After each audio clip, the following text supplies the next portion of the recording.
నమస్కారం మిత్రులారా. అప్పులు లేని భారతదేశాన్ని నిర్మిద్దాం. 29 రాష్ట్రాలల్లో ఏ ముఖ్యమంత్రి అప్పులు చేసినా ముఖ్యమంత్రి తీర్పే చట్టం తీసుకురావాలని తెలియజేసుకుంటున్నాను.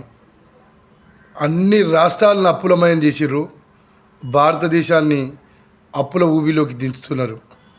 ఇంకొన్నాళ్లకు మీ పరిస్థితి మీరు చెప్పుకోలేని పరిస్థితి అవుతుంది. ఈ ఉచిత పథకాలను ఎత్తేస్తారు. కరువు కాటకం వచ్చిందంటే మీకు తింటందుకు తిండి కూడా పెట్టకుండా ఈ ప్రభుత్వాలు చేతులు ఎత్తేస్తాయి. పక్క దేశాలకు జరిగిన పరాభవం మన దేశానికి కూడా అతి త్వరలో రాబోతుంది. కాబట్టి అప్పులు లేని భారతదేశాన్ని నిర్మిద్దాం.